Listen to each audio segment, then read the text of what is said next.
हरियाणा की हर अपडेट के लिए बेल आइकन दबाएं और सब्सक्राइब करें एसटीवी हरियाणा न्यूज। करता हूं, बहुत बहुत अभिनंदन करता हूं।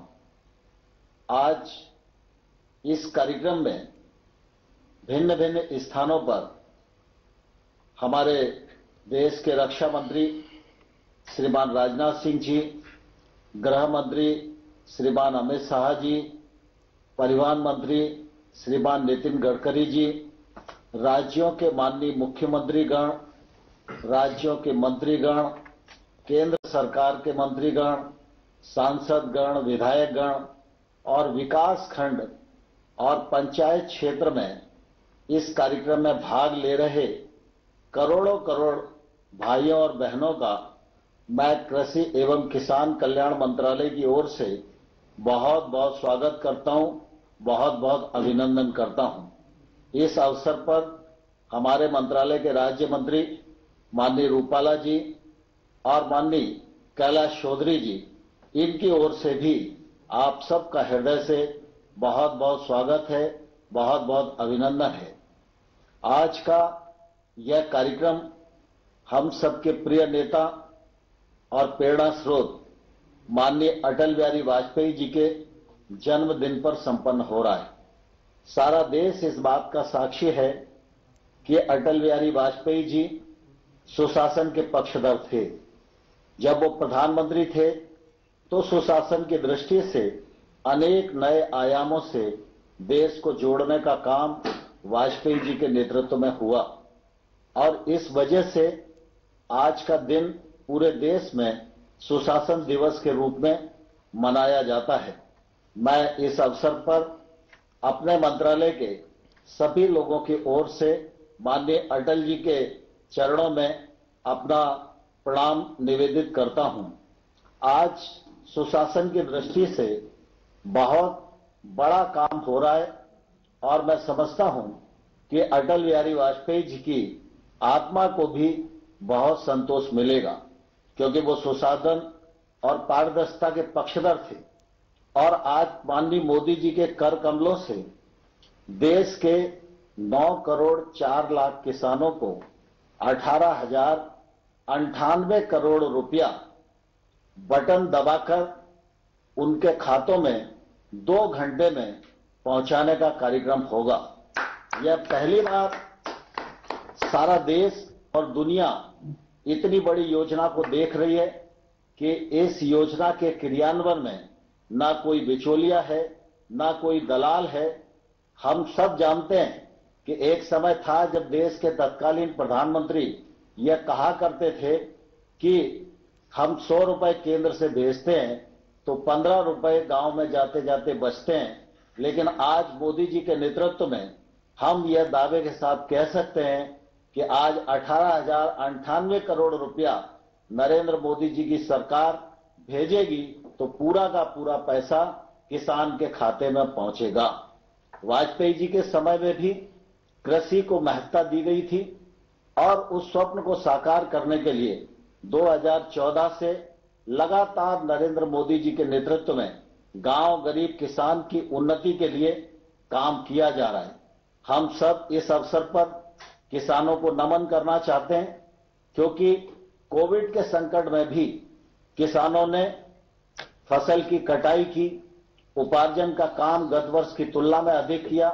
ग्रीष्म ऋतु की फसलें, खरीफ की फसलें गत वर्ष से अधिक बोई गई, बम्पर उत्पादन हुआ और कृषि के क्षेत्र ने, किसानों के परिश्रम ने कोविड की इस प्रतिकूल परिस्थिति में भी अपनी प्रासंगिकता को सिद्ध किया है और इसलिए लगातार इस बात की कोशिश की जा रही है कि कृषि का क्षेत्र मजबूत हो, गांव की अर्थव्यवस्था मजबूत हो। प्रधानमंत्री नरेंद्र मोदी जी के नेतृत्व में कृषि की अर्थव्यवस्था को बल देने के लिए लगातार इस दिशा में प्रयत्न किए गए हैं। लंबे समय से प्रतीक्षा थी, एमएसपी बढ़ना चाहिए, उसके लिए कोई पद्धति बनना चाहिए। माननीय मोदी जी के नेतृत्व में एमएसपी को बढ़ाया गया, खरीद के वॉल्यूम को बढ़ाया गया, अधिक पैसा लगाया गया। गेहूं और धान की खरीद पहले हुआ करती थी, दलहन और तिलहन को भी उसमें जोड़ा गया और लगातार ये कोशिश की गई कि किसानों के पास डीबीटी के माध्यम से पैसा पहुंचे। बजट की दृष्टि से भी अगर हम देखेंगे तो 13-14 की तुलना में आज का बजट 6 गुना अधिक यह नरेंद्र मोदी जी की दूरदर्शिता के कारण ही संपन्न हो सका है। देश में 86% छोटे किसान हैं। इन किसानों की आय बढ़ाने के लिए, इन किसानों के जीवन स्तर में बदलाव लाने के लिए ये किसान महंगी फसलों की ओर आकर्षित हों, टेक्नोलॉजी का सपोर्ट इन्हें मिल सके, इसलिए 10,000 नए एफपीओ बनाने का काम भी मोदी जी के नेतृत्व में ही आज देश में संपन्न हो रहा है। हम सब जानते हैं कि यह जो हमारी पीएम किसान सम्मान निधि की योजना है, यह योजना बहुत ही महत्वाकांक्षी है और इस योजना से गरीब किसान को बहुत लाभ हुआ है। यद्यपि प्रधानमंत्री जी ने पहले जब इस योजना का आरंभ किया था तो यह 2 हेक्टेयर तक के किसानों के लिए थी, लेकिन 2019 में जब सरकार दोबारा प्रधानमंत्री जी के नेतृत्व में बनी तो प्रधानमंत्री जी ने इस दायरे में देश के सभी किसानों को ले लिया है और इसका लाभ सब किसानों को मिल रहा है। मुझे कहते हुए प्रसन्नता है कि आज देश में 11 करोड़ 40 लाख किसान इस योजना के अंतर्गत पंजीकृत हुए हैं। 10 करोड़ 59 लाख किसानों को अभी तक 96,000 करोड़ रुपया उनके खातों में पहुंचाया गया है। कोविड और लॉकडाउन की स्थिति में भी ये पैसा उनके यहां जाता रहा है। आज देश में पश्चिम बंगाल को छोड़कर देश के सभी राज्य और केंद्र शासित राज्य इस योजना से जुड़ चुके हैं। पश्चिम बंगाल के 70 लाख किसान लगभग हैं जो पात्रता की सूची में हमारे अनुमान के अनुसार आ सकते हैं। उनको हर साल 4,0200 करोड़ रुपया प्रतिवर्ष मिल सकता है, लेकिन अभी पश्चिम बंगाल की सरकार ने इस मामले में निर्णय नहीं किया है। मैं इस अवसर पर पश्चिम बंगाल सरकार को भी अनुरोध करना चाहता हूं कि जल्दी से जल्दी वो इस योजना से जुड़ें, जिससे 4,200 करोड़ रुपया जिस लाभ से पश्चिम बंगाल के किसान वंचित रह रहे हैं उनको वंचित न होना पड़े और वो भी इसका लाभ उठा सकें। सारा देश इस बात को जानता है कि प्रधानमंत्री जी ने जहां एक के बाद एक कृषि के क्षेत्र में गैप भरने का काम किया, 1 लाख करोड़ का इंफ्रास्ट्रक्चर फंड का विषय हो, चाहे फूड प्रोसेसिंग के लिए फंड्स के प्रावधान का विषय हो, और चाहे नए कानूनों के माध्यम से किसानों को स्वतंत्र करने का मामला हो और किसानों के जीवन स्तर में बदलाव लाने का मामला हो, हर क्षेत्र में प्रधानमंत्री जी के नेतृत्व में सफलतापूर्वक कदम उठाए हुए हैं। सारा देश इन कदमों का स्वागत कर रहा है। मुझे इस अवसर पर यह भी कहना पड़ रहा है कि पंजाब सहित थोड़े से कुछ किसान भाई और बहन हैं जिनके मन में कहीं ना कहीं नए कानूनों के मामले में भ्रम पैदा हुआ है। मैं उनको आग्रह करना चाहता हूं कि वो इस आंदोलन को त्याग कर, सरकार ने वार्ता का निमंत्रण दिया है, वार्ता पर आए और मुझे आशा है कि किसान इस बात को समझेंगे, नए कानून के मर्म को समझेंगे, नए कानून के महत्व को समझेंगे और हम समाधान की ओर अग्रसर होंगे। मैं इस अवसर पर मुझे यह भी प्रसन्नता है कि प्रधानमंत्री जी के कार्यक्रम में जहां देश के हर विकास खंड और हर पंचायत में लोग उनको आज इस कार्यक्रम को सुन रहे हैं और इस कार्यक्रम से जुड़े हुए हैं, वहीं ऑनलाइन 8 करोड़ 2 लाख लोगों ने अपने आप को इस कार्यक्रम से जुड़ने के लिए रजिस्ट्रेशन कराया है। मैं उनका भी हृदय से स्वागत करता हूं और पुनः प्रधानमंत्री जी का करोड़ों करोड़ किसानों की ओर से बहुत बहुत स्वागत है, बहुत बहुत अभिनंदन है। धन्यवाद। जय भारत।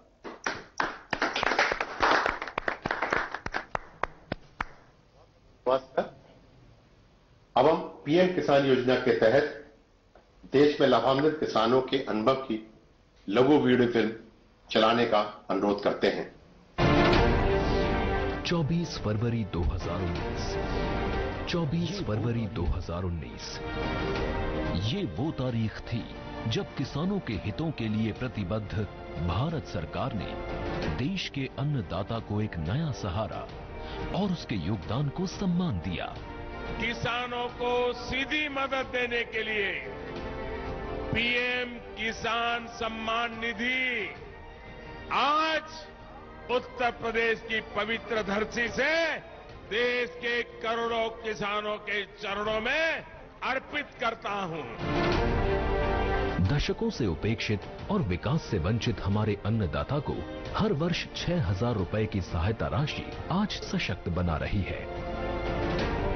और पिछले 2 सालों में प्रधानमंत्री किसान सम्मान निधि योजना के तहत अब तक 10 करोड़ 60 लाख भूजोतधारी किसानों के खातों में 95,000 करोड़ रुपए जमा किए जा चुके हैं। इस स्कीम से बहुत छोटे बड़े जिम्मेदारों को सबको फायदा है। हर 4 महीने में किस्त आ जाती है बैंक में। मेरे में 6 किस्तें आ चुकी है, जिससे हमारा घर का और कृषि का सब काम चलता रहता है। हर 4 महीने में 2,000 रुपए की किश्त बैंक खातों में सीधे पहुंचने पर जहां किसानों की बीज, खाद, कीटनाशक जैसी बुनियादी जरूरतें पूरी हुई, वहीं इस सम्मान राशि ने हमारे कृषक भाइयों को महाजन के कर्ज में डूबने से बचाया है। हमें हर वक्त साहूकार के पास जाना पड़ता था, भाई हमें 1,000 रुपए दे दे, 2,000 रुपए दे दे, कर्जा पानी से अपनी व्यवस्था चला पाते थे। अब हमें वो सब जरूरतें ना अपने बैंक से सम्मान निधि से पूरी हो जाती है। જે પૈસા મળ્યા એનાથી આ વર્ષે અમારે ખાતર, બિયારણ, દવાઓનો ખર્ચો નીકળી જાય છે। તેનાથી સમયસર દવાઓ અને ખાતર મળવાથી ઉત્પાદન પણ સારું આવ્યું અને એનાથી ખૂબ અમને આ વર્ષે લાભ થયો। ఇప్పుడు మాకు నేరుగా వచ్చినందున ఈ పైసలు మాకు మంచి అవసరం పడుతున్నవి। ఈ పథకం ప్రవేశపెట్టిన ప్రైమ్ మినిస్టర్ గారికి నా యొక్క నమస్కారాలు। उधर कोरोना काल में लॉकडाउन के दौरान भी 43,000 करोड़ रुपए से अधिक की सम्मान राशि ने किसानों को न किसी के सामने झुकने दिया और न ही उनके कृषि कार्य को रुकने दिया। लॉकडाउन में हमें समय से पैसा आया, बाकी हमें जो लॉकडाउन में जो सब्जी का काम करते, सब्जी का हमारा काम खत्म हो गया था, माल जा नहीं पा रहा था, उससे हम हमारे घर खर्चे हमने चलाए उससे। और आज ये एक ऐतिहासिक क्षण है जब 9 करोड़ भूजोत कृषक परिवारों के खातों में 18,000 करोड़ रुपए की सहायता राशि ट्रांसफर की जा रही है। लाभार्थियों की ये संख्या कई देशों की कुल आबादी से भी कहीं ज्यादा है। पीएम किसान सम्मान निधि के ये 2 साल हैं भूजोत किसान की मुस्कान के, कृषक के सशक्तिकरण और सम्मान के। आज भारत सरकार से सहायता पाकर मेरे देश का किसान खुशियों की फसल बो रहा है और किसान के साथ साथ पूरा देश सफल हो रहा है। पीएम किसान सम्मान निधि 9 करोड़ किसान परिवारों के बैंक खातों में 18,000 करोड़ रुपए की नई किश्त का हस्तांतरण।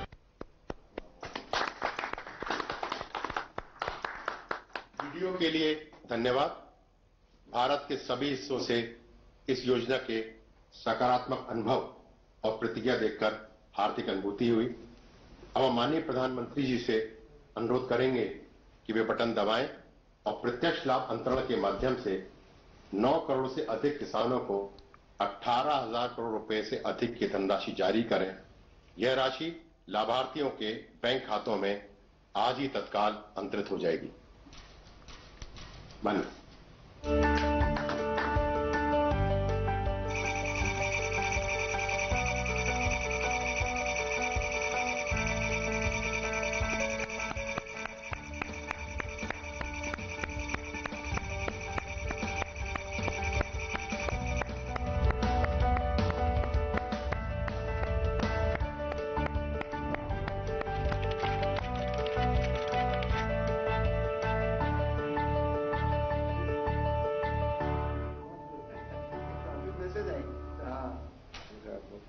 अपने फोन में मैसेज। सर, आपका बहुत बहुत धन्यवाद।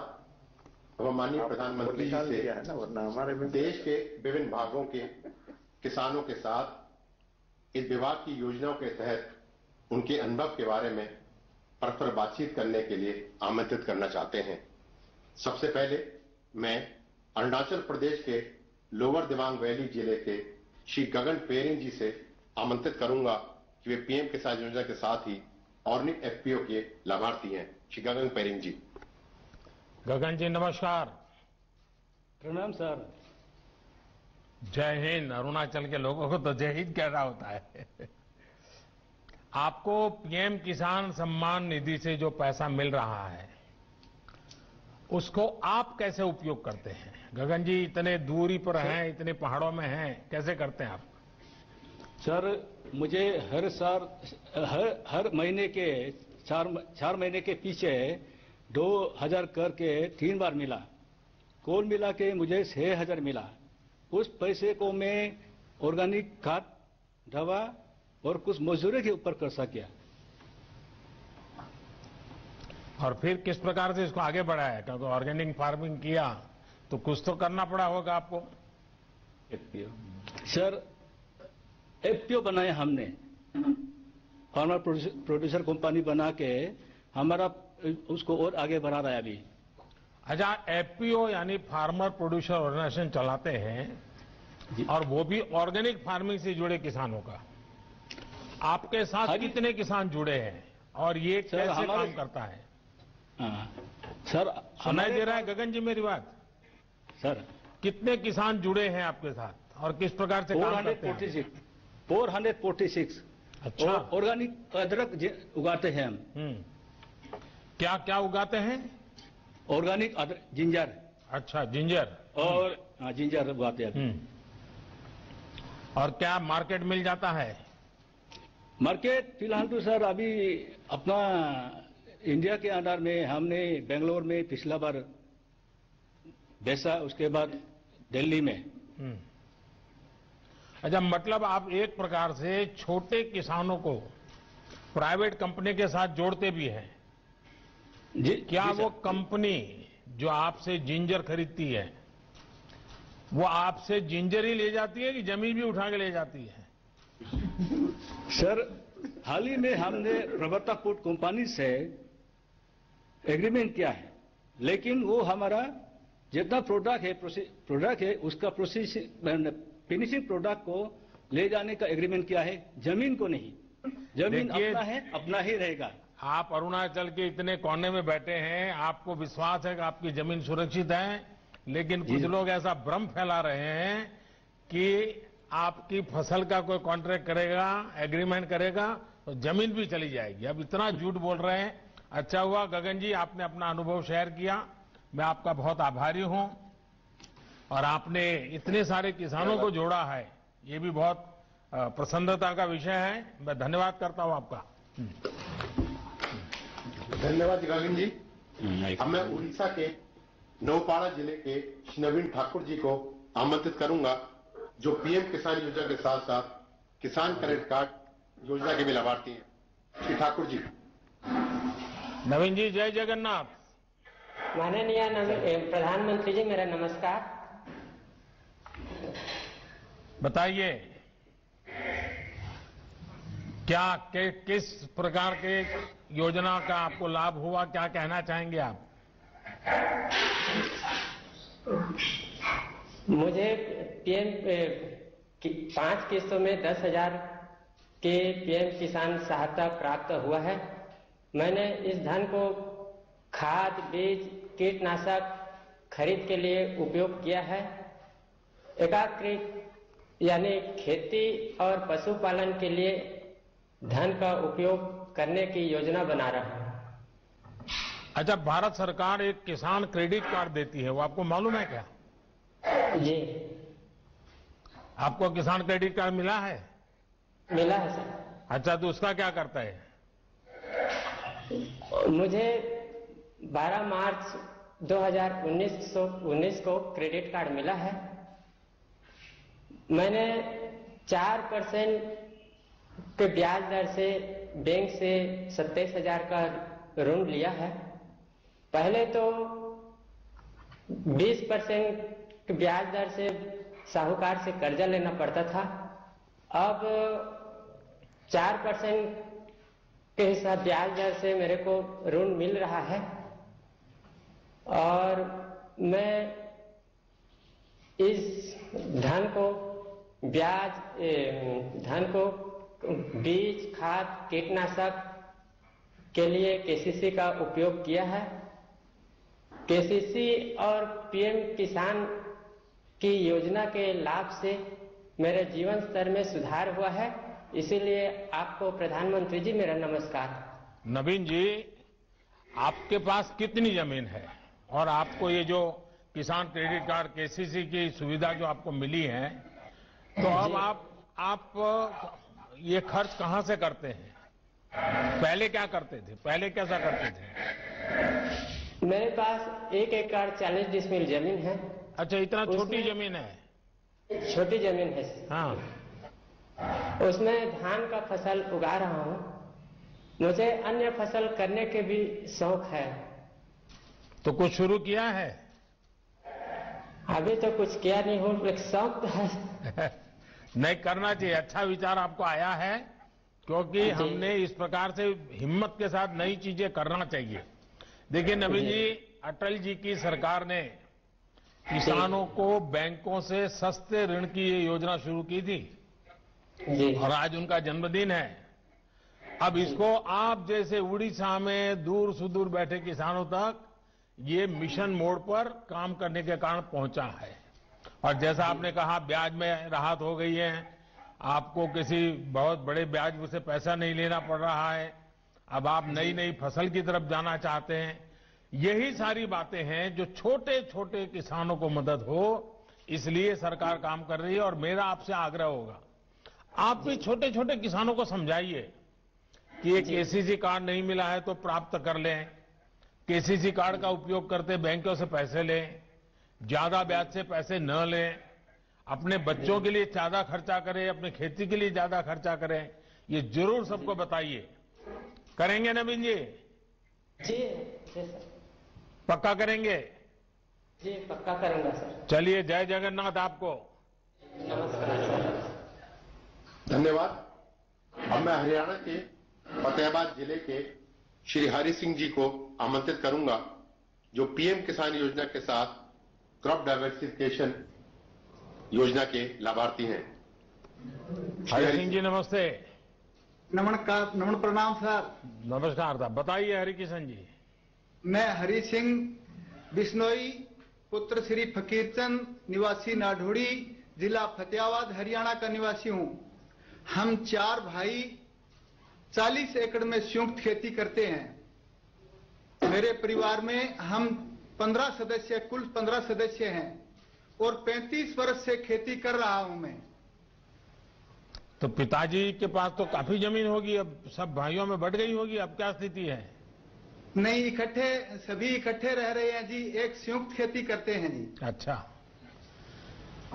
यानी आपने ये बहुत अच्छा रास्ता निकाला। नहीं तो ज्यादातर परिवारों में क्या हो रहा है कि एक पीढ़ी से दूसरी पीढ़ी, दूसरी तीसरी बातें आते जमीन के टुकड़े इतने छोटे हो जाते हैं कि किसान के लिए बहुत मुश्किल हो जाता है। नहीं जी, हम तो इकट्ठे। तो अब आप सब मिलकर के एक परिवार पूरी तरह, और इतने सालों से आप खेती में हैं, जरा देश के किसानों को बताइए क्या नया कर रहे हैं आप, कैसे कर रहे हैं, मुझे भी समझाइए। मैं पहले तो धान की खेती करता था जी, उसके बाद अब बागवानी की तरफ रुझान है। अब पहले 2 एकड़ में बाग लगाया था, फिर 2 एकड़ में फिर लगाया, अब करके मेरे पास 10 एकड़ में बाग है जी। बागवानी की खेती की तरफ रुझान है मेरा। बागवानी में क्या क्या करते हैं आप? 3 एकड़ में नींबू की खेती कर रखी है, 7 एकड़ में अमरूद लगा रखा है जी। और आपका सारा सामान दिल्ली में बिक जाता है? नहीं जी, हम लोकल मंडियों में बेच देते हैं, यहाँ नजदीक छोटी छोटी मंडियों में बिक्री हो जाता है। अच्छा, यानी ये जो एपीएमसी है उसके बाहर भी बेचते थे? हाँ जी। और वो उसको आपको पूरा पैसा मिलता है? पूरा पैसा मिलता है जी। पहले से ज्यादा अच्छा मिलता है? अच्छा मिलता है जी। अभी एमएसपी पे धान बेचा। चलिए, मैं पहले तो आपको और आपके सभी भाइयों को बधाई देता हूं, क्योंकि वरना एक ही प्रकार की खेती करते करते इतना पानी हम बर्बाद कर दिए, इतनी जमीन बर्बाद कर दी। लेकिन आपने थोड़ा, भले 3 एकड़ से शुरू किया है, लेकिन मुझे विश्वास है कि नई नई चीजें करके आप बहुत अच्छी तरह योगदान करेंगे। और जमीन को अलग अलग फसलों से जोड़ने से आपकी जमीन की ताकत भी बढ़ेगी, आपको अनुभव आया होगा। तो मैं आपको बहुत बहुत बधाई देता हूं और आपके पूरे परिवार को मेरी तरफ से बहुत शुभकामनाएं। धन्यवाद जी। धन्यवाद। अब मैं महाराष्ट्र के लातूर जिले के श्री गणेश राजेंद्र भोसले जी को आमंत्रित करूंगा। वे पीएम किसान योजना के साथ साथ ही प्रधानमंत्री फसल बीमा योजना के भी लाभार्थी हैं। श्री भोसले जी। गणेश जी नमस्ते। राम राम सर जी। राम राम। गणेश जी बताइए, आपके पास कितनी जमीन है? मेरा नाम गणेश राजेंद्र भोसले है। मैं महाराष्ट्र के लातूर जिले के औसा तालुका के मातुला गांव का रहवासी हूं। अभी मेरे पास 3 हेक्टेयर जमीन है, जिस पर मैं सोयाबीन और तूर की फसल का उपयोग करता हूं। पहले क्या करते थे गणेश जी? पहले यही खेती में काम था, सोयाबीन, तूर, चना। और खेती के सिवाय भी कुछ करते होंगे कि सिर्फ खेती करते हैं? नहीं, खेती के सिवाय सर जी मेरे पास 9 गाय है और 13 भैंस है, जिसका मैं दूध निकाल कर खेती में उसका पैसा लगाता हूँ। अच्छा, यानी पशुपालन भी अच्छी तरह करते हैं आप? हाँ सर जी। अच्छा, मुझे बताइए गणेश जी, सच बताना। हाँ सर। खेती में ज्यादा कमाई होती है कि पशुपालन में? खेती में भी होती है और उससे खेती के अलावा पशुपालन से मेरे को दूध मिलता है और उस दूध को मैं बेचकर मेरा परिवार और मेरे खेती में भी उसका राशि का चयन होता है सर जी। अच्छा, फसल बीमा योजना का कोई लाभ कभी लिए हैं आपने? फसल बीमा योजना से जुड़े हैं आप? हाँ सर जी, मैं बहुत सालों से फसल बीमा योजना से जुड़ा हूँ। कल मौसम में 2019 के मौसम में मैंने प्रधानमंत्री पीक फसल योजना बीमा में मैंने लाभ लिया है। कितना लाभ मिला, कितने पैसे मिले आपको? मैंने 2019 को प्रधानमंत्री फसल योजना में 2580 रुपए का प्रीमियम किया था, लेकिन पिछले साल बहुत बड़ी बारिश की वजह से सोयाबीन फसल का बहुत नुकसान हो गया और उसके कारण मुझे 54,000 रुपए का राशि मिला है। यानी इंश्योरेंस कंपनी 2,500 रुपया दिया था और 54,000 रुपया मिला। 2580 रुपए का प्रीमियम किया था मैंने। अच्छा, यानी 2,500 रुपया? हाँ सर। हाँ, और आपको मिला 54,000? 54,315 रुपए का मुझे राशि मिला सर। तो ये सब गांव वालों को मालूम है? सब किसानों को मालूम है सर। तब अब सारे किसानों का मन करता है कि फसल बीमा लेंगे। हाँ सर, सभी किसान भाई मेरे साथ आप प्रधानमंत्री पीक फसल योजना से जुड़े हुए। देखिए, मुझे बहुत खुशी हुई कि आपने, और ये बहुत अच्छी स्कीम है। हाँ, उससे हर किसान को फायदा हो रहा है सर जी। चलिए गणेश जी, मुझे अच्छा लगा आपने सारी योजनाओं का लाभ लिया है। मैं आपका अभिनंदन करता हूं। धन्यवाद गणेश जी। अब मैं मध्य प्रदेश के धार जिले के श्री मनोज पाटीदार जी को आमंत्रित करूंगा, जो पीएम किसान योजना के साथ ही डायरेक्ट मार्केटिंग करने के लाभार्थी हैं। श्री पाटीदार नमस्ते। सादर प्रणाम प्रधानमंत्री जी। प्रणाम जी। बताइए मनोज जी। सर, मेरा नाम मनोज पाटीदार, पिता रामेश्वर जी पाटीदार, ग्राम चिकलिया, धार जिला, मध्य प्रदेश से मैं बात कर रहा हूं सर। मेरे परिवार में हम 6 सदस्य हैं। मेरे माता पिता, मैं, मेरी पत्नी, मेरी एक बेटी और एक बेटा है। यहाँ सब आपसे रूबरू होने आए हैं सर यहाँ। अरे वाह। और मैंने कक्षा 10वीं तक पढ़ाई की है और बाकी की पढ़ाई मैंने परम पूजनीय पांडुरंग शास्त्री आठवले जी द्वारा निर्मित जो तत्व ज्ञान विद्यापीठ, उनका जो गुरुकुल है, बाकी की पढ़ाई मैंने वहां की है। तो कहाँ, अहमदाबाद वाले तत्व ज्ञान में पढ़ते थे कहीं और? जी सर, अहमदाबाद भी गया था और मुंबई भी 1 वर्ष के लिए गया था। अच्छा। और मेरे संयुक्त परिवार की सब होके 6 हेक्टेयर जमीन है, जिसमें मैं रबी में गेहूं, चना, मटर, लहसुन और प्याज की खेती करता हूं और खरीफ में सोयाबीन और मक्का की खेती करता हूं सर। क्या अनुभव है बताइए? क्या लाभ हो रहा है? सरकार की किस योजना का लाभ रहे हैं आप? सर मुझे किसान सम्मान निधि 5 बार की मिली है और 5 बार मिली और 10,000 टोटल रुपए मुझे प्राप्त हुए, जिसका मैंने अपनी दवाई, खाद, बीज जहां जैसी जरूरत लगी वहां वैसा मैंने उसका उपयोग कर लिया। ट्रैक्टर भाड़ा जरूरत पड़ी तो वहां भी दे दिया।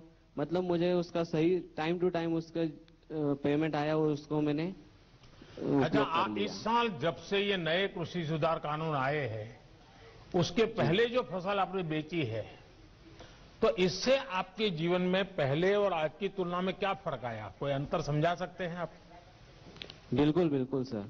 पहले ये जो नया कृषि कानून जो आया है, इसकी वजह से आज एक हमें नया विकल्प मिल गया है। पहले एक ही हमारे पास एक ही द्वार था, वो था मंडी का, लेकिन अभी हम किसी निजी व्यापारी या किसी अन्य संस्थान को हमारा माल हम बेच सकते हैं। इस साल मैंने खरीफ की जो फसल है सोयाबीन, मैंने सोया चौपाल आईटीसी कंपनी को 41 रुपए क्विंटल से टोटल 85 क्विंटल सोयाबीन मैंने बेचा। वहां मुझे उसकी खासियत ये लगी चौपाल की कि वहां पे एक दिन पहले ही हमें दर प्राप्त हो जाती है और हमारे सामने बड़ा कांटा होता है, उसे हमारे सामने चेक भी करवाया जाता है और सेम डे हमें पेमेंट मिल जाता है। और वहां की दूसरी भी अच्छी खासियत है कि हमारा जो माल है हमारे सामने उसका परीक्षण किया जाता है कि भाई इसमें इतनी दागी है, इतनी मिट्टी है, इतना मॉइस्चर है, और वो हमें डिटेल में सब बता देते हैं कि भाई इतना इतना है, आपको चाहे तो ये रेट है आपका, आप चाहो तो बेचो या आपकी इच्छा।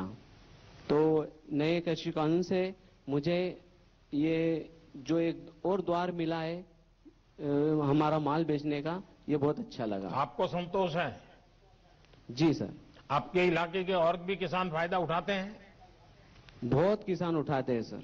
अच्छा, फिर कुछ नेता जो अपना राजनीतिक एजेंडा चलाने के लिए अपनी राजनीतिक विचारधारा किसानों के नाम पर थोपने में लगे हुए हैं और वो कह रहे हैं कि इससे तो किसानों को बड़ा नुकसान होगा। आप तो खुद किसान हैं और आप कह रहे हैं फायदा होगा, तो कहीं ऐसा तो नहीं है प्राइवेट वाले दाम इधर उधर करके मिट्टी है, टिकना है, फलाना है और आपके पैसे काट लेते हैं? ऐसा तो नहीं होता है ना सर? अगर ऐसा वो बता देंगे तो हम हमारा माल देंगे ही नहीं, और दूसरी बात वो हमें हमारा पूरा परीक्षण हमारे सामने करके देते हैं। मतलब अलग से किधर लेके नहीं जाते हैं, हमारे सामने हमको बताते हैं कि ये इसमें इतना मिट्टी है तो इतना पेमेंट इसका कटेगा या नहीं कटेगा, या तो वो हमें सलाह दे देते हैं कि आप भाई इसको ग्रेडिंग करके ले आओ, मॉइस्चर हो तो सूखा कर ले आओ। यानी आपको पूरी तरह विश्वास है कि इस नई व्यवस्था से किसान को सचमुच में लाभ होगा? हाँ, हमें बिल्कुल विश्वास है सर। चलिए मनोज जी, मैं बहुत आभारी हूं आपका और आपके पूरे परिवार के लोग यहाँ आए हैं, मैं उन सबको भी प्रणाम करता हूं। और आपने सर मेरा एक निवेदन है सर। जी जी बताइए सर। हमारे कृषि में हमें अभी जंगली जानवर हमें बहुत परेशान हो रहे हैं, जिनको घोड़ा रोज बोलते हैं। हाँ, ये बात सही है आपकी। तो हमारे किसान लोग बहुत परेशान हैं। मुझे आज एक जगह मिल गई है कि डायरेक्ट मैं आपसे ये बात कर सकूं। ये बात सही है। कई जगह पे ये, जब मैं गुजरात में मुख्यमंत्री था तब भी ये समस्या मेरे सामने आती थी, लेकिन इस देश में अभी जो ये किसान आंदोलन के नाम से बैठे हुए हैं, उन्हीं की विचारधारा के दूसरे लोग एनवायरमेंट के नाम पर आंदोलन चला करके अगर किसी किसान ने किसी पशु को मार दिया तो उसको जेल भिजवा देते हैं यही लोग। यानी वो उधर एक आंदोलन चलाना, इधर दूसरा आंदोलन चलाना, क्योंकि उनकी राजनीतिक विचारधारा से करते हैं। और इसके कारण, लेकिन ये बात सही है कि इसका समाधान हम सबको मिलकर निकालना होगा और हिंदुस्तान के कई कोने में ये इस प्रकार की समस्या है। लेकिन मनोज जी, मैं आपका आभारी हूं, आपने इस बात का मेरे ध्यान पर आकर्षित किया। धन्यवाद जी। धन्यवाद जी। अब मैं तमिलनाडु के कृष्णगिरी जिले के श्री एम सुब्रमणी को आमंत्रित करूंगा, जो पीएम किसान योजना के साथ ही सूक्ष्म सिंचाई योजना के भी लाभार्थी हैं। श्री सुब्रमणी जी। वणक्कम। वणक्कम। हाँ, बोलिए। உங்களை பத்தி சொல்லுங்க, உங்க இதை பத்தி குடும்பத்தை பத்தி சொல்லுங்க, உங்களுக்கு எவ்வளவு ஜமீன் நிலம் இருக்குது அதை பத்தி சொல்லுங்க. வணக்கம் பிரதமருக்கு. என் பேர் சுப்பிரமணி, கிருஷ்ணகிரி மாவட்டம். என் குடும்பத்தில் 4 பேர் இருக்கிறோம். எங்களுக்கு 4 ஏக்கர் நிலம் இருக்குது. விவசாயம் செஞ்சுன்னு வர்றோம். தக்காளி 2 ஏக்கரை போட்டு இருக்கோம். பட்டன் ரோஸ் 1 ஏக்கரை போட்டு இருக்கிறோம். मेरा नाम सुब्रमण्य है। मेरा परिवार में 4 सदस्य हैं। वो 4 सदस्य मिलकर हम खेती करते हैं। मेरा पत्नी, मैं और मेरा 2 लड़का हैं। और जो है वो मेरे पास 4 एकड़ जमीन है। उसमें से अभी जो टमाटर और जो गुलाब के फूल का पौधा जो मैं बताऊं। आप इतना बढ़िया हिंदी कैसे बोलते हैं? साहब मैं भोजपुरी सैनिक हूं साहब। अच्छा, फौज में थे? फौज में था साहब। अच्छा, वाह। तो आपने और भी फसल आप कर रहे हैं, और पानी की स्थिति क्या है? क्योंकि चेन्नई वगैरह में तो पानी की बड़ी दिक्कत है, तो गांव में और दिक्कत कैसी होती होगी? தண்ணி ரொம்ப கம்மியா கிடைக்குது, எப்படி நீங்க விவசாயம் பண்றீங்க அப்படின்னு கேட்கறாரு. தண்ணி கம்மியா கிடைக்கிறதுக்கு நான் சொட்டு நீர் பாசனம் மூலியமா, தோட்டக்கலைத்துறை மூலியமா சொட்டு நீர் பாய்ச்சிட்டு வர்றேன். அவங்க சொல்லணும் 33,000 சொல்லணும். 1,33,000 ரூபாய்க்கு 100% மானியம் மூலியமா எங்களுக்கு இலவசமா 3 ஏக்கருக்கு சொட்டு நீர் பாசன வசதி செஞ்சு கொடுத்துறாங்க. அதனால 1 ஏக்கர் நிலம் வடிகால் மூலமா பாய்ச்சணும் இருந்தேன். இப்ப 3 ஏக்கராவும் விவசாயம் செய்யறேன். அதனால எனக்கு 100% மூலம் லாபமாகவும் 40,000 ரூபாய் வருமானம் வந்துச்சு போன வருஷம். இந்த வருஷம் சொட்டு நீர் தோட்டக்கலை மூலியமா வழங்குறதுனால எனக்கு 1,40,000 ரூபாய் வருமானம் இருக்குது. இதுல 40,000 போக மீது 1 லட்சம் மீதம் இருக்குது. साहब जी मुझे पहले जो बहुत पानी के यहाँ का कमती वजह से 4 एकड़ जमीन होने के बावजूद भी मुझे 1 ही एकड़ का जो जमीन का पानी का जो पूरा होता था। अभी जो ये ड्रिप इरिगेशन करके, ये जो ड्रिप इरिगेशन के बारे में जो हॉर्टिकल्चर का जो अधिकारी लोग मुझे सलाह देने की वजह से, सलाह के साथ साथ इन्होंने 1,33,000 की जो है इन्होंने जो 100% जो मान्यता दिया है, मान्यता सब्सिडी दिया है। सब्सिडी देने के बाद और उन्होंने साथ साथ मुझे ड्रिप का लगा कर भी दिया था। अभी लगाने की वजह से मुझे पहले 1 एकड़ का जो है वो पानी मिलता था, पूरा होता था। आजकल 3 एकड़ का जमीन को मेरा पानी पूरा हो जाता है। उसका वजह से मुझे पिछले जो इसमें जो ड्रिप इरिगेशन के पहले मैं 40,000 ही कमाता था 1 एकड़ के जमीन की वजह से। अभी जो है 3 एकड़ के जमीन होने की वजह से मुझे 1,40,000 का जो है वो धन मिलता है। अभी उसमें मुझे पहले ड्रिप इरिगेशन के पहले मुझे 40,000 मिलता था। अभी जो 1 लाख मुझे फालतू लाभ मिलता है, इसमें मैं बहुत खुश हूं। सुब्रमण्य जी, मैं आपको सबसे पहले बधाई देता हूं कि आपने कमाई तो की, लेकिन आपने मानव जात की सेवा की है, क्योंकि आपने पानी बचाया है।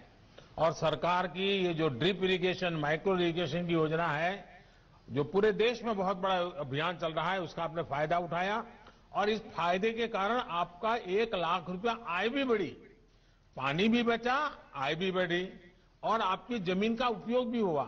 और इसलिए ये आपने ये लंबी सोच के साथ ये विचार किया, इसके लिए आप बहुत अभिनंदन के अधिकारी हैं। लेकिन मैं आपसे आग्रह करूंगा, आप इतने जागरूक किसान हैं, और किसानों को भी समझाइए कि पानी ज्यादा जरूरत नहीं होती है। अगर पानी को बूंद बूंद डाले तो भी अच्छी फसल होती है, लेकिन किसान के मन में क्या है कि जब तक पूरा खेत पानी से भरा हुआ देखता नहीं, तब तक उसको लगता है कि कुछ रह गया। हकीकत में तो पानी उसके मूल में जाना चाहिए और बूंद बूंद से जा सकता है। अगर ये काम आप कर लिए, बहुत बढ़िया किए हैं। और यहां तो मेरे सामने जय जवान भी है, जय किसान भी है। चलिए, वणक्कम आपको। धन्यवाद सुब्रमण्य जी। अब मैं उत्तर प्रदेश के महाराजगंज जिले के श्री राम गुलाब को आमंत्रित करूंगा, जो कि पीएम किसान योजना के साथ साथ फार्मिंग एग्रीमेंट भी करते हैं। श्री राम गुलाब जी। राम गुलाब जी नमस्ते। प्रणाम सर, आपके चरणों में। हमारा नाम राम गुलाब है। मैं बनग्राम बीट बरगदवा राजा जिला महाराजगंज उत्तर प्रदेश के एक छोटा किसान हूं। मेरे पास महोदय 1.5 एकड़ जमीन है। इसमें हम धान, गेहूं और सब्जी की खेती करता हूं। मेरे परिवार में महोदय मेरे माता पिता एवं 3 बच्चे एवं उनकी बहुएं भी आ चुकी हैं। कुल 10 परिवार से हम रहते हैं एक साथ। तो इतनी छोटी जमीन का टुकड़ा और इतना बड़ा परिवार, आपने कैसा व्यवस्था क्या नई बनाई है?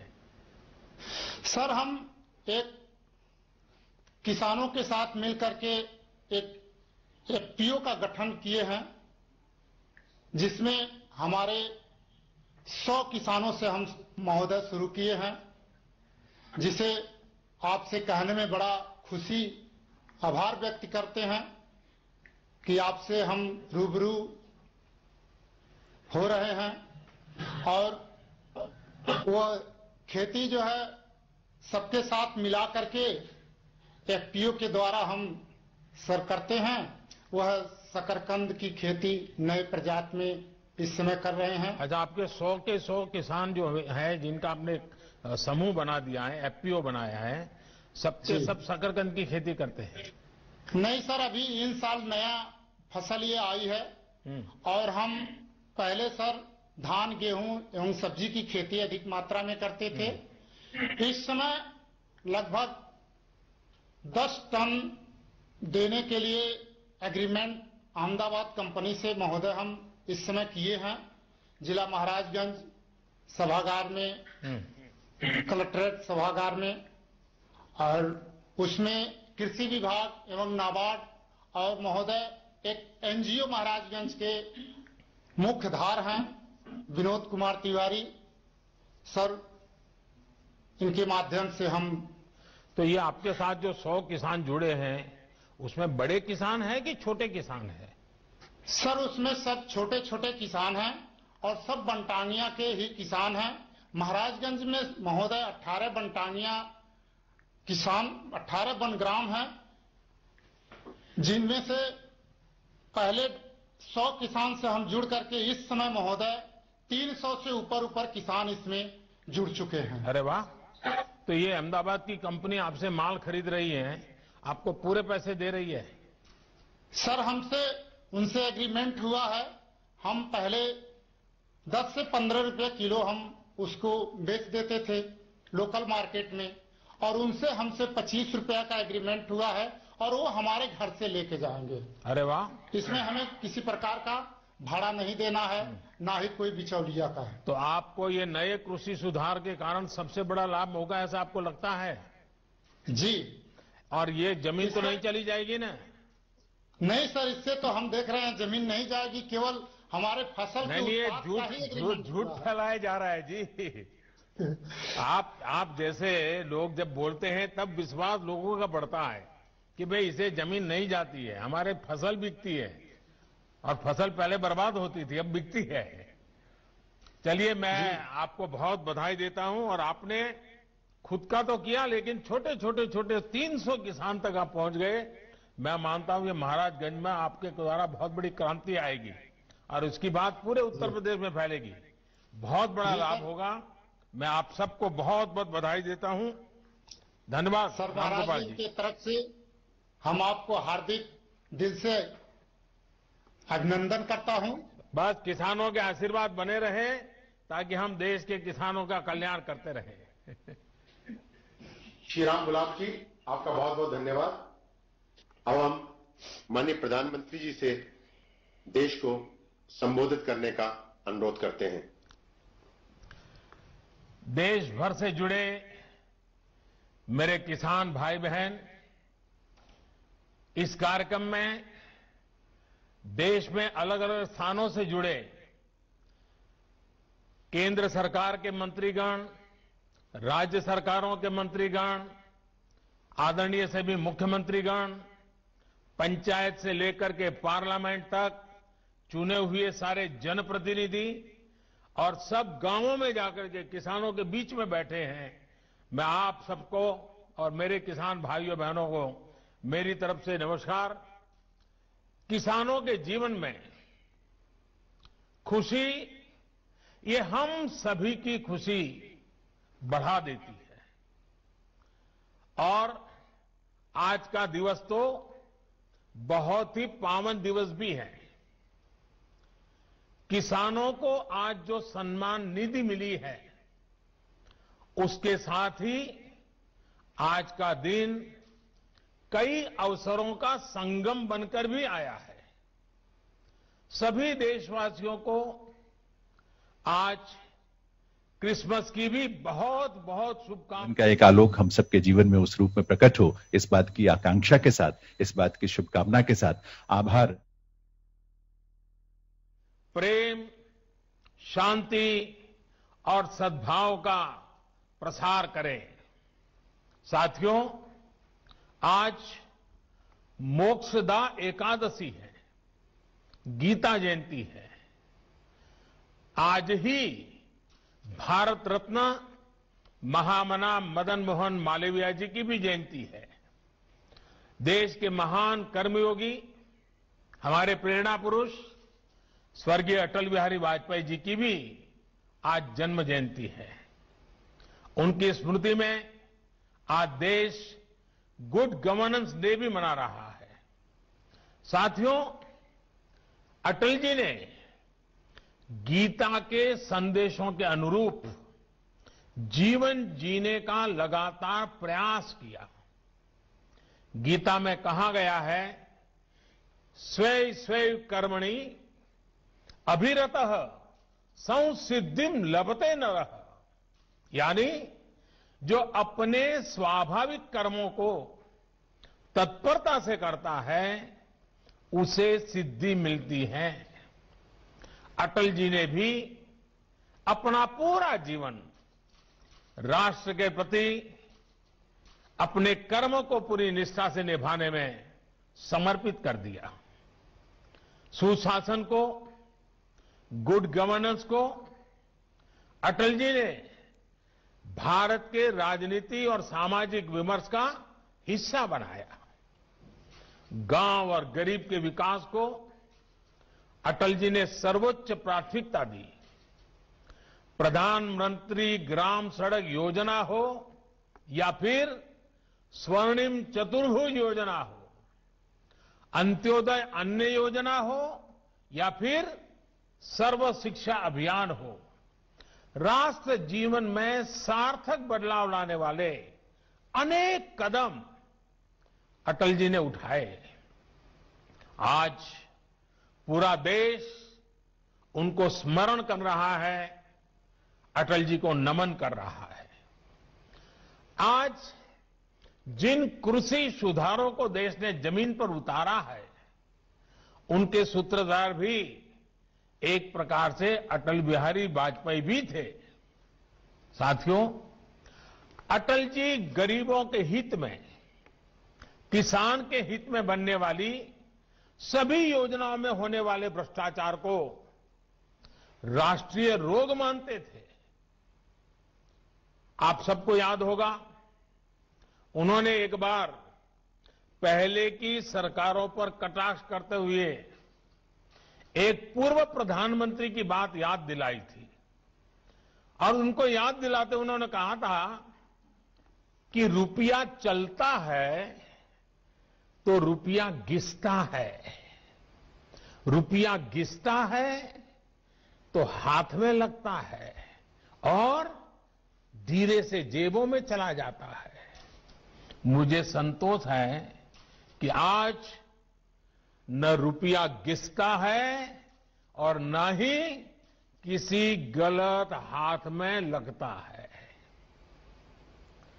दिल्ली से जिस गरीब के लिए रुपया निकलता है, वो उसके बैंक खाते में सीधा पहुंचता है।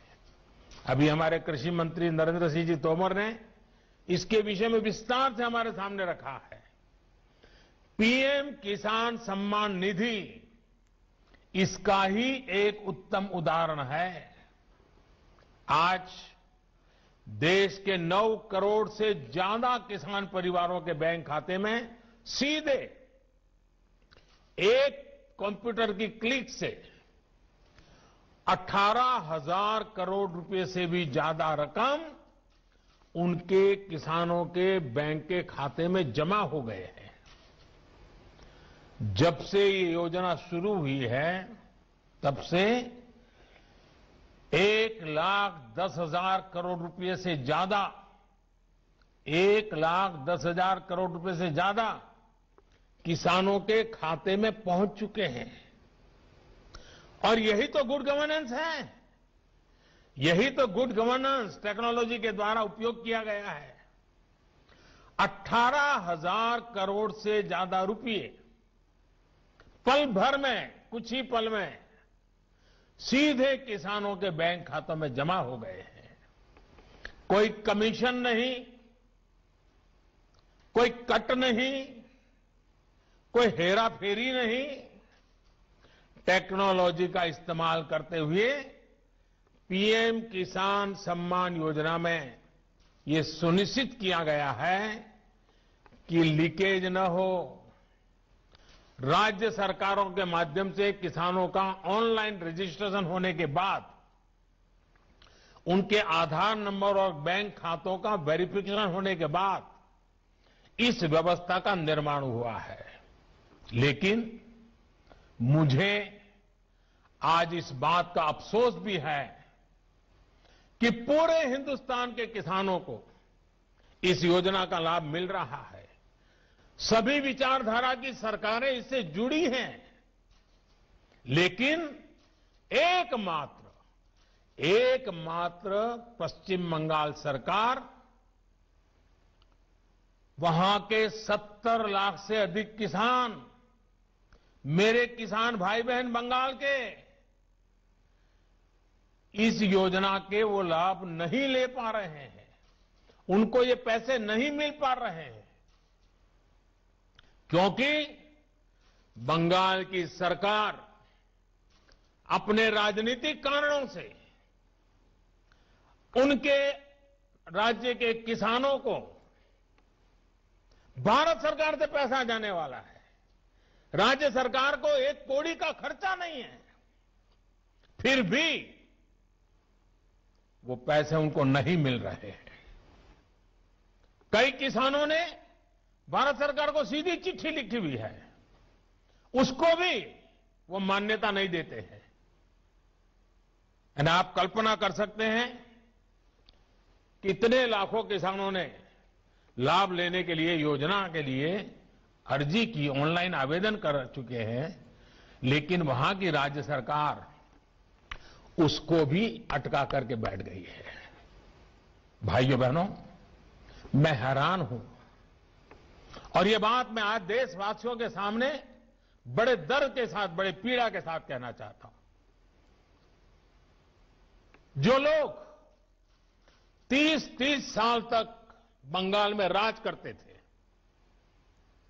एक ऐसी राजनीतिक विचारधारा को लेकर के बंगाल को कहां से कहां ला करके उन्होंने हालत करके रखी है, सारा देश जानता है। और ममता जी के 15 साल पुराने भाषण सुनोगे तो पता चलेगा कि इस राजनीतिक विचारधारा ने बंगाल को कितना बर्बाद कर दिया था। अब ये कैसे लोग हैं? बंगाल में उनकी पार्टी है, उनका संगठन है, 30 साल सरकार चलाई है, कितने लोग होंगे उनके पास? एक बार भी इन लोगों ने किसानों को ये 2,000 रुपया मिलने वाला कार्यक्रम है, बंगाल के अंदर कोई आंदोलन नहीं चलाया। अगर आपके दिल में किसानों के लिए इतना प्यार था, बंगाल में आपकी धरती है, तो आपने बंगाल में किसानों को न्याय दिलाने के लिए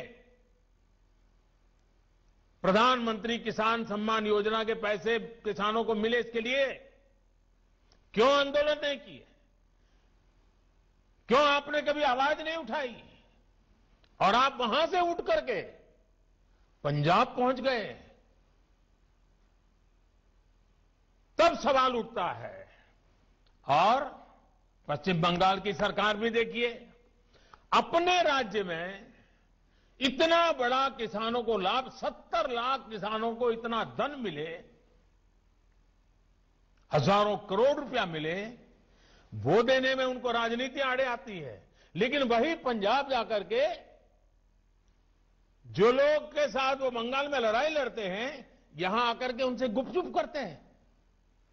क्या देश की जनता इस खेल को नहीं जानती है?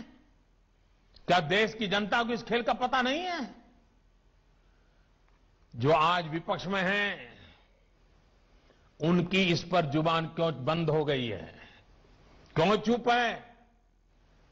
साथियों, आज जिन राजनीतिक दलों के लोग अपने आप को इस राजनीतिक प्रवाह में, जब देश की जनता ने उन्होंने नकार दिया है, तो कुछ न कुछ ऐसे इवेंट कर रहे हैं, इवेंट मैनेजमेंट हो रहा है ताकि कोई सेल्फी ले ले, कोई फोटो छप जाए, कहीं टीवी पर दिखाई दे और उनकी राजनीति चलती जाए। अब देश ने उन लोगों को भी देख लिया है, ये देश के सामने एक्सपोज हो गए हैं। स्वार्थ की राजनीति का एक भद्दा उदाहरण हम बहुत बारीकी से देख रहे हैं। जो दल पश्चिम बंगाल में किसानों के हित पर कुछ नहीं बोलते, वो यहां दिल्ली के नागरिकों को परेशान करने पर लगे हुए हैं, देश की अर्थनीति को बर्बाद करने पर लगे हुए हैं, और वो भी किसान के नाम पर। इन दलों को आपने सुना होगा, मंडिया बोल रहे हैं, एपीएमसी की बात कर रहे हैं और बड़ी बड़ी हेडलाइन लेने के लिए भाषण कर रहे हैं। लेकिन ये दल, वही झंडे वाले, वही विचारधारा वाले जिन्होंने बंगाल को बर्बाद किया। केरल के अंदर उनकी सरकार है। इसके पहले जो 50 साल 60 साल तक देश पर राज करते थे, उनकी सरकार थी। केरल में एपीएमसी नहीं है, मंडिया नहीं है। मैं जरा इनको पूछता हूं, यहां फोटो निकालने के कार्यक्रम करते हैं, अरे केरल में आंदोलन करके वहां तो एपीएमसी चालू करवाओ। पंजाब के किसानों को गुमराह करने के लिए आपके पास समय है। केरल के अंदर यह व्यवस्था नहीं है। अगर ये व्यवस्था अच्छी है तो केरल में क्यों नहीं है? क्यों आप दोगली नीति लेकर के चल रहे हो? ये किस तरह की राजनीति कर रहे हैं जिसमें कोई तर्क नहीं, कोई तथ्य नहीं है? सिर्फ झूठे आरोप लगाओ, सिर्फ अफवाहें फैलाओ, हमारे किसानों को डरा दो, और भले भोले किसान कभी कभी आपकी बातों में गुमराह हो जाते हैं। भाइयों बहनों, ये लोग लोकतंत्र के किसी पैमाने को, किसी पैरामीटर को मानने को तैयार नहीं है। इन्हें सिर्फ अपना लाभ, अपना स्वार्थ नजर आ रहा है। और मैं जितनी बातें बता रहा हूं किसानों के लिए नहीं बोल रहा हूं। किसानों के नाम पर अपने झंडे लेकर के जो खेल खेल रहे हैं, अब उनको ये सच सुनना पड़ेगा। और हर बात को किसानों को गाली दी, किसानों को अपमानित किया, ऐसे कर करके बच नहीं सकते हो आप लोग।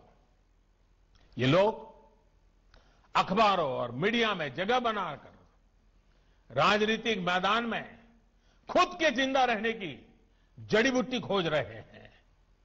लेकिन देश का किसान उनको पहचान गया है। अब देश का किसान उनको ये जड़ी बूटी कभी देने वाला नहीं है। कोई भी राजनीति, लोकतंत्र में राजनीति करने का उनको हक है, हमें इसका विरोध नहीं है।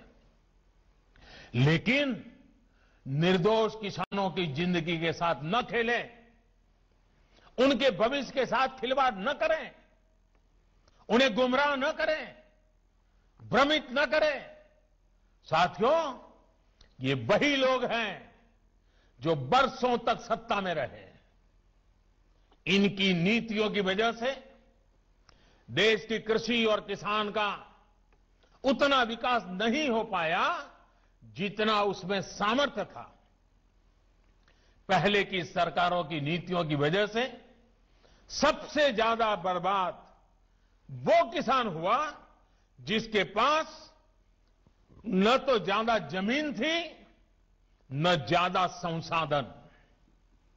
इस छोटे किसान को बैंकों से पैसा नहीं मिलता था क्योंकि उसके पास तो बैंक खाता तक नहीं था। पहले के समय में जो फसल बीमा योजना थी, उसका लाभ भी इन छोटे किसानों के लिए तो कहीं नामो निशान नहीं था। कोई इक्का दुक्का कहीं मिल जाए तो अलग बात है। इस छोटे किसान को खेत सिंचने के लिए न पानी मिलता था, न बिजली मिलती थी। वो हमारा बेचारा गरीब किसान अपना खून पसीना लगाकर वो खेतों में जो पैदा भी करता था, उसे बेचने में भी उसकी हालत खराब हो जाती थी। इस छोटे किसान की सुध लेने वाला कोई नहीं था। और आज मैं देशवासियों को फिर याद दिलाना चाहता हूं, देश में इन किसानों की संख्या छोटी नहीं है। जिनके साथ यह अन्याय किया गया है ना, ये संख्या 80% से ज्यादा किसान इस देश में हैं, करीब करीब 10 करोड़ से भी ज्यादा, जो इतने वर्षों तक सत्ता में रहे। उन्होंने इन किसानों को अपने हाल पर छोड़ दिया था। चुनाव होते रहे, सरकारें बनती रही, रिपोर्ट आती रही, आयोग बनते रहे, वादे करो भुला दो, करो भुला दो, यही सब हुआ। लेकिन किसान की स्थिति नहीं बदली। नतीजा क्या हुआ? गरीब किसान और गरीब होता गया। क्या देश में इस स्थिति को बदलना आवश्यक नहीं था? मेरे किसान भाई और बहनों, 2014 में सरकार बनने के बाद हमारी सरकार ने नई अप्रोच के साथ काम करना शुरू किया। हमने देश के किसान की छोटी छोटी दिक्कतों और कृषि के आधुनिकीकरण, उसे भविष्य की जरूरतों के लिए तैयार करने, दोनों पर एक साथ ध्यान दिया। हम बहुत सुनते थे कि उस देश में खेती इतनी आधुनिक है, वहां का किसान इतना समृद्ध है। कभी इजराइल का उदाहरण सुनते रहते थे। हमने दुनिया भर में कृषि क्षेत्र में क्या क्रांति आई है, क्या बदलाव आए हैं, क्या नए इनिशिएटिव आए हैं, क्या अर्थव्यवस्था के साथ कैसे जोड़ा है, सारी चीजों का गहन अध्ययन किया। इसके बाद हमने अपने अलग अलग लक्ष्य बनाए और सभी पर एक साथ काम शुरू किया। हमने लक्ष्य बनाकर काम किया कि देश के किसानों का खेती पर होने वाला खर्च, इनपुट कॉस्ट, ये कम हो, उसका खर्चा कम हो। सॉइल हेल्थ कार्ड, यूरिया की नीम कोटिंग, लाखों की संख्या में सोलर पंप, ये सारी योजनाएं उनका इनपुट कॉस्ट कम करने के लिए एक के बाद एक उठाई।